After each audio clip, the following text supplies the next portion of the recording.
Assalamualaikum warahmatullahi wabarakatuh. Alhamdulillah wa syukurillah la haula wala quwata illa billah. Allahumma shalli wa sallim ala Muhammadin wa ala alihi wa sahbihi wa mawala. Hadirin yang dirahmati oleh Allah SWT, sambutan kami diantaranya hanya menyampaikan beberapa catatan. Pertama, berterima kasih kepada seluruh jajaran manajemen LIPO yang telah menyediakan tempatnya untuk kami selenggarakan sholat Idul Adha bersama sama DKM Masjid Al-Ihsan, jamaah seluruhnya, dan juga organisasi Perserikatan Muhammadiyah Aisyah Ranting Jati. Perlu saya sampaikan pula adalah perolehan hewan korban tahun ini Idul Adha yaitu 6 ekor sapi dan 3 ekor kambing. Perolehan infak sholat Idul Fitri yang kemarin yaitu sebanyak 15.100.200 rupiah. Mohon para jamaah rahimakumullah mengikuti sholat dengan hikmah, kemudian agar kesempurnaan nanti ketika berjamaah sholat id sampai tuntas mendengarkan khatib, sehingga nanti kita mendapatkan pahala yang sempurna Idul Adha dengan sebaik-baiknya.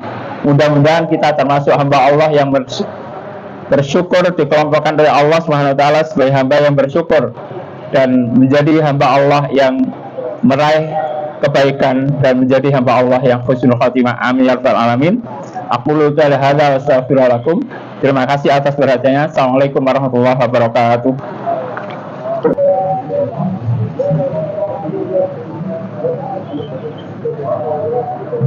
Bismillahirrahmanirrahim. Assalamualaikum warahmatullahi wabarakatuh. Allahu Akbar, Allahu Akbar, la ilaha illallah, wallahu akbar, Allahu Akbar, walillahil hamd. Alhamdulillahi nasta'inuhu wa nastaghfiruh. Shururi anfusina may yahdihillahu fala mudilla lahu wa may yudlil fala hadiya lahu. Asyhadu an la ilaha illallah wahdahu la syarika lahu wa asyhadu anna Muhammadan abduhu wa rasuluh. Allahumma salli ala Muhammad wa ala alihi wa ashabihi ajma'in. Amma ba'du, fa ya ayyuhal khadirun ittaqullaha haqqa tuqatih wa la tamutunna illa wa antum muslimun. Hadirin sidang jamaah salat Id yang dimuliakan Allah Subhanahu wa taala. Alhamdulillah, kita bersyukur kepada Allah Subhanahu wa taala. Pada pagi hari ini kita semua dapat hadir di tanah lapang ini untuk mengikuti sholat Idul Adha 1445 Hijriah. Bapak Ibu hadirin jamaah sholat Id yang dimuliakan Allah Subhanahu wa taala. Sungguh di dalam kehidupan kita ini sangat banyak kita menerima rahmat, taufik dan hidayahnya. Kita mendapatkan nikmat yang tak terhingga. Kita diberi sehat adalah nikmat. Keluarga kita rukun, bahagia adalah nikmat. Kita diberikan sahabat, relasi adalah nikmat. Kita diberikan pekerjaan dan rezeki yang melimpah adalah nikmat. Lantas begitu banyaknya nikmat yang diberikan oleh Allah Subhanahu wa taala itu, kita diperintah oleh Allah untuk melaksanakan sholat dan berkurban. A'udzubillahi minasyaitonir rajim. Inna a'tainakal kautsar fasalli lirabbika wanhar. Sesungguhnya kami telah memberikan nikmat yang sangat banyak kepada kalian semua. Karena itu salatlah. Dan hari ini kita telah memenuhi panggilan untuk melaksanakan sholat Idul Adha. Setelah kita menjalankan sholat Idul Adha, perintah berikutnya adalah wanhar, dan berkurbanlah. Hadirin sidang jamaah sholat Id yang dimuliakan Allah Subhanahu wa Ta'ala, ayat tersebut memberikan sebuah perintah kepada kita semuanya. Kita telah menjalankan sholat Idul Adha, dan kemudian Allah memerintahkan kepada kita untuk berkurban. Karena perintah, maka harus dijalankan. Wajib bagi kita untuk menjalankannya. Begitu pentingnya perintah sholat dan berkurban ini, maka dalam sebuah hadis Nabi Sallallahu Alaihi Wasallam menegaskan kepada umatnya, kepada kita semua, kalau kita mempunyai kemampuan, kalau kita mempunyai kelebihan rezeki pada hari Idul Adha dan hari Tasyrik, maka Nabi dengan sangat tegas memerintahkan sekaligus mengingatkan kepada kita untuk berkurban. Dalam sebuah hadis, Nabi Sallallahu Alaihi Wasallam mengingatkan kepada kita, "Man kana lahu sa'atun wa lam yudakhi fala yaqrabanna musallana." Barang siapa yang mempunyai kemampuan untuk berkurban, tetapi dia tidak mau berkurban, kata Nabi, fala yaqrabanna musallana, jangan engkau dekat-dekat dengan tempat sholatku. Hadirin sidang jamaah sholat Id yang dimuliakan Allah Subhanahu wa Ta'ala, atas dasar hadis itulah kemudian menyadarkan kepada kita untuk berkurban. Tentu kita menyadari bahwa sebagian dari rizki yang diberikan oleh Allah kepada kita itu, jika kita mempunyai kelebihan untuk berkurban, maka wajib hukumnya bagi kita untuk berkurban. Allahu Akbar, walillahil hamd. Hadirin sidang jamaah sholat Id yang dimuliakan Allah Subhanahu wa Ta'ala, kita menyadari bahwa di Indonesia ini sebagian masyarakat kita masih berada dalam kategori sangat miskin dan miskin. Berdasarkan data yang saya peroleh dari Badan Pusat Statistik, pada bulan Maret 2023, penduduk Indonesia yang tercatat miskin masih 25,9 juta. Ini data BPS. Kalau saya menggunakan data World Bank, Bank Dunia, itu bisa 2 kali lipat, hampir 60 juta. Di balik pertumbuhan ekonomi yang seringkali disampaikan oleh pemerintah, bahwa pertumbuhan ekonomi kita ini bagus, ditargetkan tahun ini 5% bahkan lebih, tetapi di balik itu kita masih melihat masih sangat banyak di antara saudara-saudara kita yang berada pada garis kemiskinan. Pada tahun 2023, kalau kita melihat Gini rasio Indonesia, itu masih tercatat 0,388, dan itu mengalami kenaikan dari tahun 2022 pada bulan yang sama 0,381. Jamaah sekalian, apa maknanya 0,388 itu? 0,388 dalam angka Gini rasio itu mempunyai makna 1% penduduk Indonesia itu menguasai 38,8% dari kekayaan seluruh Indonesia. Hanya 1% orang itu menguasai 38,8%. Sementara yang 99% penduduk Indonesia itu menguasai sisanya tadi. Maknanya adalah kondisi bangsa kita ini, masyarakat kita ini masih sangat timpang. Itu keadaannya. Jadi kalau ada pengumuman pertumbuhan ekonomi kita bagus, positif, 4%, 5%, ya.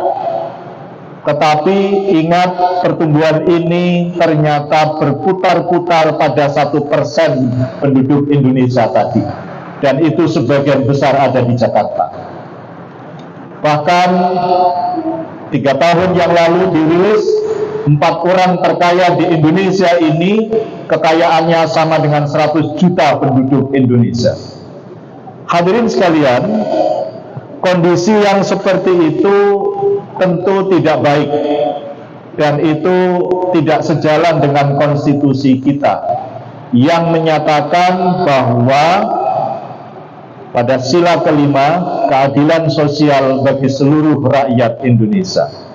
Faktanya, data statistik menunjukkan bahwa tingkat kesejahteraan masyarakat Indonesia ini sangat timpang, dan itu menunjukkan bahwa keadilan sosial itu belum terjadi bagi seluruh rakyat Indonesia.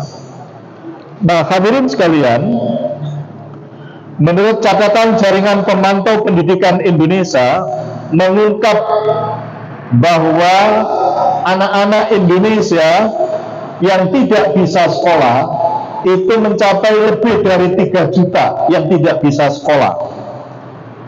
Kemudian kalau kita melihat lulusan dari penduduk Indonesia ini berdasarkan data BPS 2023, saya menemukan data penduduk Indonesia yang lulus pendidikan dasar tingkat SD dan SMP. Yang SD itu masih sangat besar, 24,62%. Yang lulus SMP 22,74%. Kalau kita jumlah itu hampir separuh dari penduduk Indonesia ini baru lulus SD dan SMP. Yang lulus SMA sebesar 30,22%, dan yang lulus perguruan tinggi 10,15%. Ini diploma dan sarjana. Kalau kita lihat kembali berapa yang lulus pendidikan magister, berapa yang lulus pendidikan doktor, itu jauh lebih kecil lagi, tidak sampai 1% mungkin. Dan itu beberapa waktu yang lalu Pak Jokowi menyampaikan beliau kaget dengan data pendidikan rakyat Indonesia itu. Nah, hadirin sekalian, kondisi ini jauh tertinggal dengan negara-negara tetangga kita, Thailand, Malaysia, apalagi Singapura. Kita jauh ketinggalan di bawah dari mereka itu. Hadirin sidang jamaah Jumat, sidang jamaah sholat Id yang dimuliakan Allah Subhanahu wa Ta'ala. Ada satu data lagi yang bisa kami sampaikan untuk menumbuhkan kesadaran kita. Bagaimana Indonesia ini bisa diproyeksikan mempunyai daya kompetitif, daya saing di pentas global. Ada penilaian kemampuan anak-anak di dunia ini dalam PISA. PISA itu Program for International Student Assessment, penilaian pelajar tingkat dunia, yang dinilai adalah anak-anak usia 15 tahun. Itu kira-kira SMP kelas 3 atau SMA kelas 1. Yang dinilai 3 hal, Bapak Ibu sekalian. Pertama, kemampuan matematika. Yang kedua, kemampuan sains. Yang ketiga, kemampuan membaca. Dari 81 negara yang mengikuti PISA itu, Indonesia ini peringkat 67, jauh di bawah. Kita bertanya, siapa yang berada pada peringkat atas 10 besar itu? Sejak 2012, 2015, 2018, 2022, yang selalu peringkat 1 itu adalah anak-anak dari Cina. Cina selalu berada di nomor atas. Cina, Hong Kong, Jepang, Taiwan itu berada di 10 besar. Cina selalu nomor 1. ini menunjukkan bahwa masa depan kita ini tidak baik-baik saja kalau pemerintah dan masyarakat Indonesia tidak segera memiliki kesadaran kolektif. Allahu Akbar, walillahil hamd. Kesadaran kita untuk mau berkorban itu tidak cukup, semangat itu kita tumbuhkan pada momentum Idul Adha. Semua orang bangga pada momentum Idul Adha ini bisa makan daging. Tetapi di balik itu jamaah sekalian, semangat berkorban kita ini terus dituntut untuk kita lanjutkan di luar Idul Adha pada bulan-bulan berikutnya. Kalau kita melihat data yang saya sebutkan tadi, tentu kondisi itu tidak mudah untuk diubah. Dan siapa yang bisa mengubahnya, kita tidak bisa berharap dari bangsa lain, kita tidak bisa berharap dari negara lain. Yang bisa merubah adalah kita sendiri, yang bisa merubah adalah bangsa kita sendiri, pemerintah dan rakyat Indonesia sendiri yang harus berusaha untuk merubahnya. Di dalam surah Ar-Ra'd ayat 11, Allah Subhanahu wa taala mengingatkan kepada kita, A'udzubillahi minasyaitonir rajim. Innallaha la yughayyiru ma biqaumin hatta yughayyiru ma bi anfusihim. Sesungguhnya Allah tidak akan merubah keadaan suatu kaum.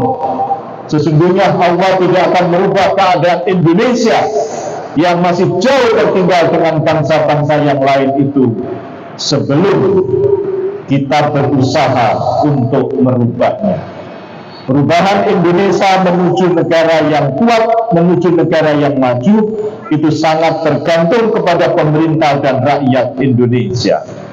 Karena itu ada dua syarat yang harus dilakukan. Pertama, pemerintah harus punya political will, punya kemauan yang sangat kuat untuk membuat kebijakan-kebijakan yang pro terhadap rakyat yang harus diselamatkan, terhadap rakyat yang harus ditolong. Masih sangat banyak rakyat kita yang butuh bantuan. Yang kedua, tokoh-tokoh agama, tokoh-tokoh masyarakat, para pengusaha, pemilik modal harus mempunyai kesadaran kolektif untuk mengembangkan jiwa filantropis, jiwa kemanusiaan, jiwa kedermawanan, semangat untuk membantu, untuk menolong, untuk menyelamatkan saudara-saudara kita supaya mereka mempunyai kesempatan yang sama untuk bisa meraih kesejahteraan dalam kehidupan ini, mempunyai kesempatan yang sama untuk bisa mendapatkan pendidikan yang lebih baik, pendidikan yang lebih tinggi. Hadirin sidang salat Id yang dimuliakan Allah Subhanahu wa taala. Semangat untuk berbagi, semangat filantropi harus terus kita tumbuhkan, kita kembangkan di lingkungan kita. Kita harus mempunyai kesadaran bahwa sebagian yang dititipkan oleh Allah kepada kita itu adalah untuk orang lain. Kita harus mengeluarkan itu. Kita harus mempunyai kepekaan sosial. Jangan sampai ada di sekitar kita ada orang yang tidak bisa makan karena tidak ada yang dimakan, kita abai. Jangan sampai ada di sekitar kita ada anak-anak yang mestinya sekolah, mereka tidak bisa sekolah karena tidak mempunyai kemampuan secara keuangan, kita abai. Adalah menjadi kewajiban kita bersama untuk menyelamatkan mereka itu. Pendidikannya menjadi lebih baik, dan kalau pendidikannya menjadi lebih baik, insya Allah mereka akan bisa meningkatkan kesejahteraan keluarganya. Allahu Akbar, walillahil hamd. Hadirin sidang salat jamaah salat Id yang dimuliakan Allah Subhanahu wa taala. Kita diingatkan oleh Allah Subhanahu wa taala di dalam surah Ali Imran ayat 92. A'udzubillahi minasyaitonir rajim. Lan tanalul birra hatta tunfiqu mimma tuhibbun wa ma tunfiqu min syai'in fa innallaha bihi alim. Allah menegaskan, kamu sekali-kali tidak sampai pada kebajikan yang sempurna sebelum kamu menafkahkan sebagian harta yang kamu cintai. Dan apa saja yang kamu nafkahkan, maka sesungguhnya Allah Maha mengetahuinya. Bapak Ibu hadirin sekalian, salah satu yang sangat kita cintai itu adalah harta, uang. Pertanyaannya adalah, apakah kita berani untuk menyisihkan sebagian harta, sebagian uang kita itu untuk kita sumbangkan, kita berikan kepada saudara-saudara kita yang sangat membutuhkan, saudara-saudara kita yang harus kita selamatkan kesejahteraannya dan pendidikannya. Hadis Nabi Sallallahu Alaihi Wasallam juga menegaskan kepada kita, la yu'minu ahadukum hatta yuhibbu li akhihi ma yuhibbu li nafsi. Tidak dikatakan beriman seseorang itu sampai dia menyintai saudaranya sebagaimana dia menyintai dirinya sendiri.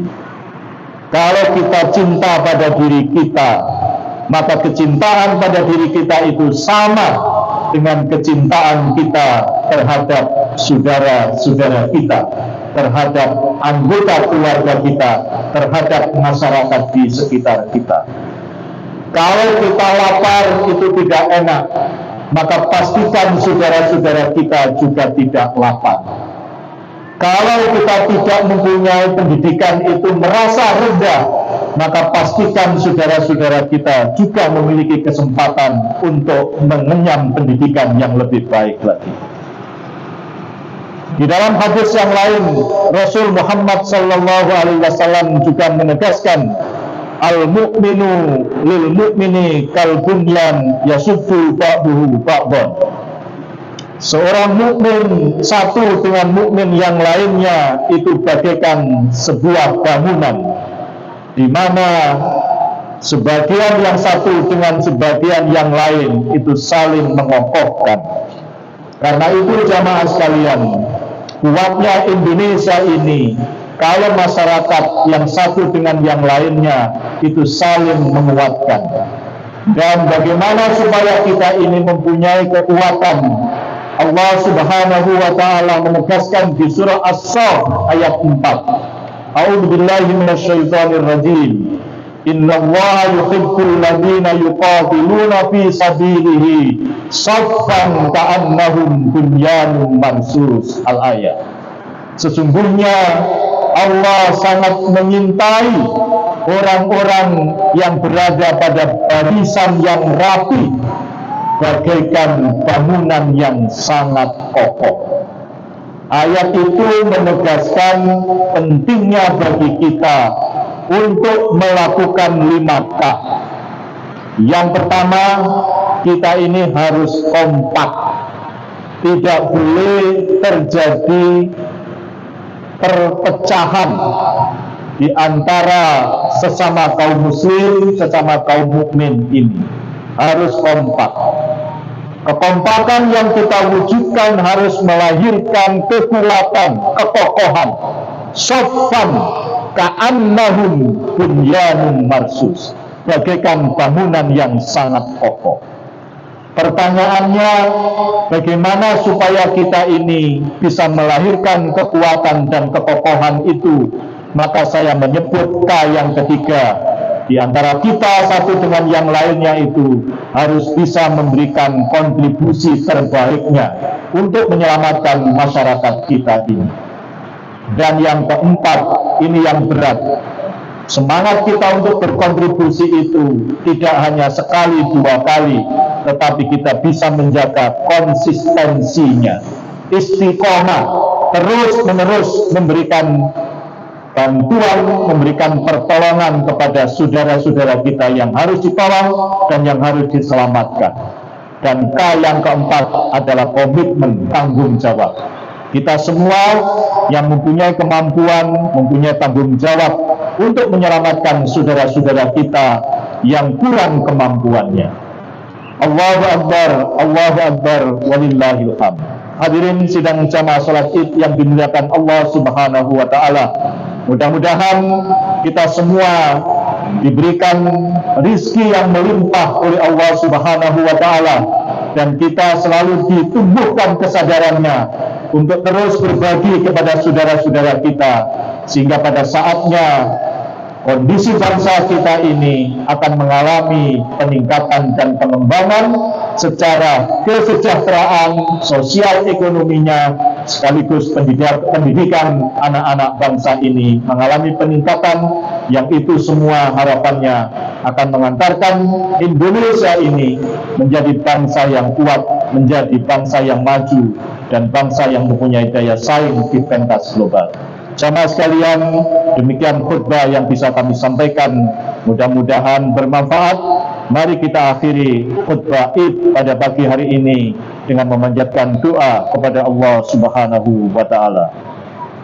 A'udzu billahi minasyaitonir rajim. Bismillahirrahmanirrahim. Alhamdulillahirabbil alamin. Allahumma ighfir lil muslimina wal muslimat wal mu'minina wal mu'minat al-ahya'i minhum wal amwat.